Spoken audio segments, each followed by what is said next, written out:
Hello beautiful people, big welcome back to South Australia. It's wonderful to see you all. Guys, I have had some literally wild weather down here. I just got soaked, so please excuse me looking like a wet mess.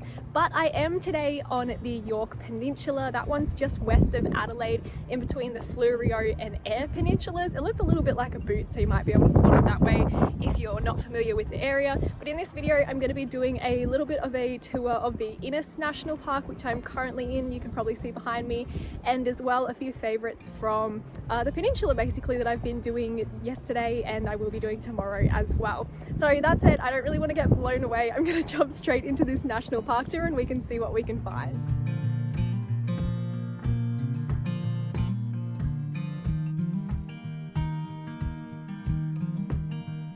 Alrighty guys, so as you just heard, we will indeed be exploring the Yorke Peninsula. So to put you in the picture, that is this one here, right across from Adelaide in southern South Australia.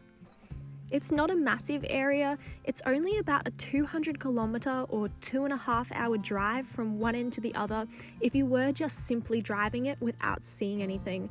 But it is a beautiful area with a lot to see, so make sure you stay tuned and we'll unpack the very best of the Innis National Park and its surrounding peninsula.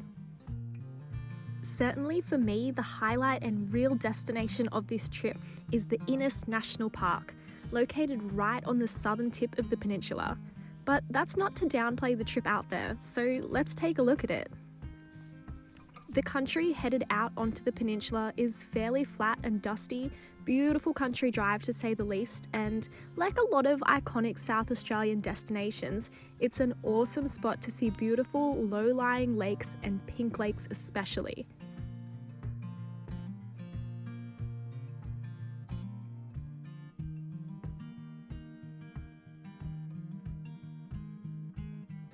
Most of these lakes are more central to the peninsula, like these little gems at Yorktown and surrounds, which you'll be able to spot without even leaving the road.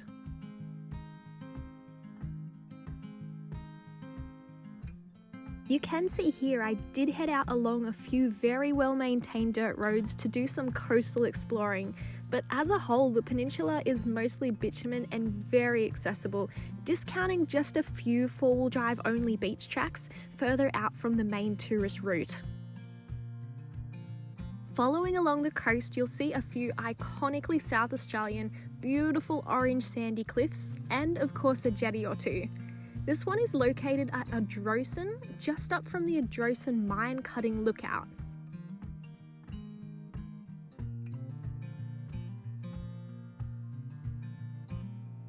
Unfortunately with the weather, the water wasn't its usual stunning blue, but still a great spot right off the highway and awesome vantage point that I'd really recommend you stop at.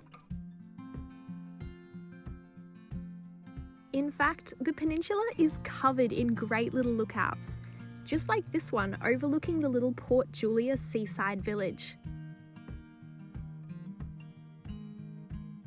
Or this touristy highlight at Edithborough, looking out once again over the ocean and beautiful fishing jetty. There's also this really nice ocean pool at Edithborough.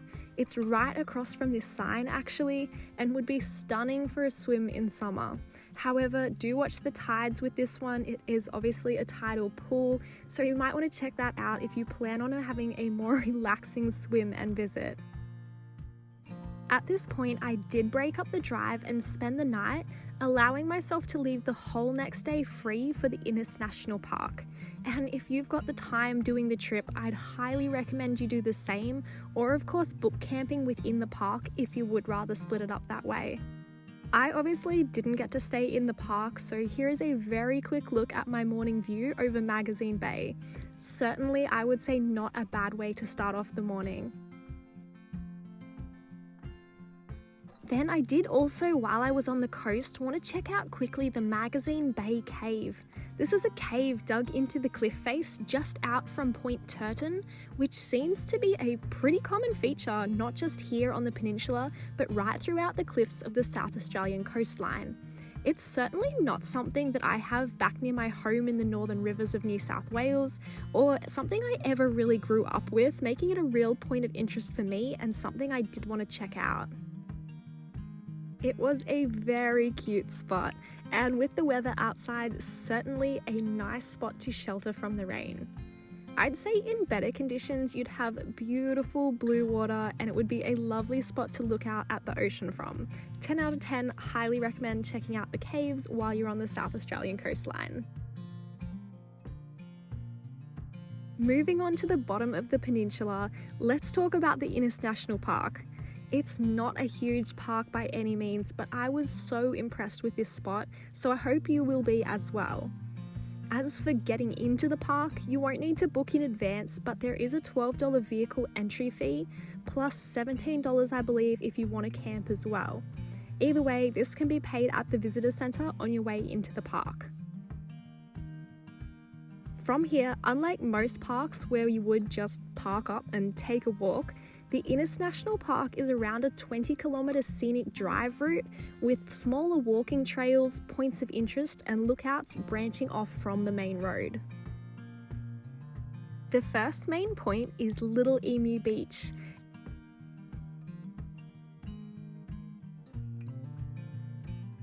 And then probably a lot more well-known and recognisable is the Stenhouse Bay Jetty.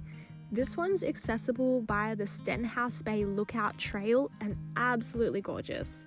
There are a number of protected areas for marine life obviously within the park, but I'm pretty sure you can head out and fish from this jetty, so if that's something you're interested in, you might want to pin that one on your map or keep it in mind. I did get completely soaked here, which obviously cut my walk a little bit short, but still a stunning part of the park. I really think you should start off the day here. It's not much of a detour from the main route and it really is beautiful. Next stop along the road is another lookout, and then you can simply enjoy the drive without the rain, thankfully, for a little while. The next destination and another well-known section of the park is the Cape Spencer Lighthouse. You might have seen pictures of it. It's accessible by dirt road and located right on the very southern edge of the peninsula. There is a car park and short walking track out to the lighthouse that sits right on the very edge of the cliffs. Once again, a stunning spot, but ridiculously windy. Like I'm talking, can't walk in a straight line without being blown away kind of windy. But incredible experience and makes you realise just how powerful the weather is, particularly on this lower coastline.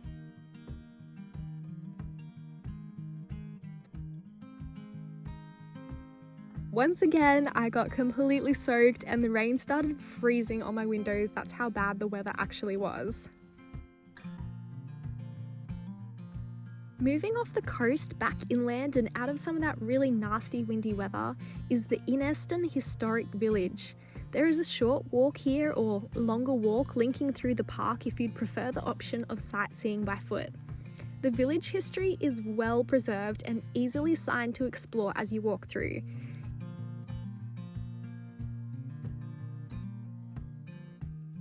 If you're lucky, you might even get to meet a few friendly locals, like these pair who were lucky enough to call Innis National Park home.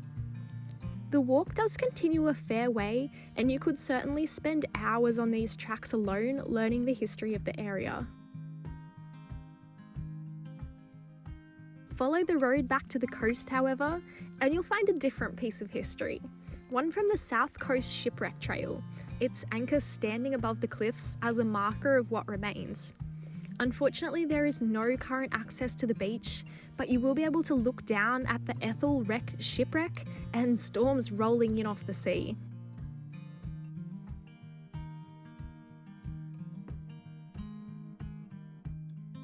Our final stop on the bitumen is the park's second lighthouse, the West Cape Lookout and Lighthouse Point.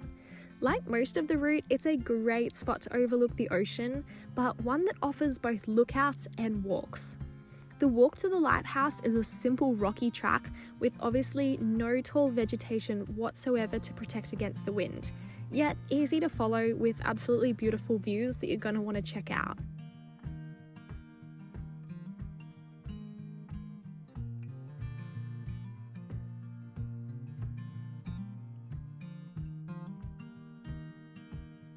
The remaining section of the tourist drive is dirt road and gives access to the northwestern section of the park.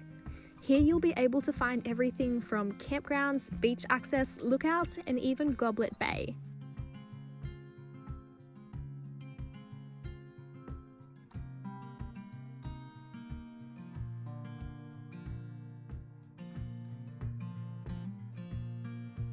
And then on the other side of the bay, the Pondalawi Bay Lookout. Incredibly wet after the rain with wild seas smashing against the cliffs. Walkers taking on the multi-day trails of the Walk the Yorke Peninsula circuit will actually cross over the rocks here onto the cliffs, provided there isn't too much swell.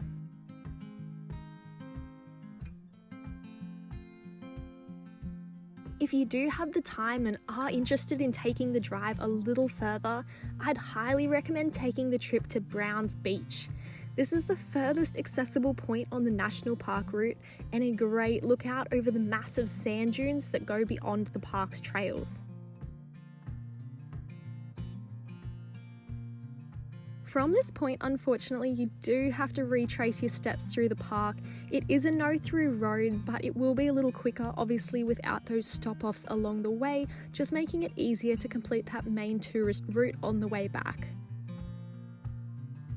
I did then finish off the day with some beautiful coastal sunset colours through the clouds, had just enough of a break in the weather to really enjoy that sunset. The final day of the Yorke trip was for the western edge of the peninsula, starting off with Port Victoria, which is just one of numerous little seaside towns, before following back up the coast and off the peninsula to the final location I thought I would share with you guys on this trip.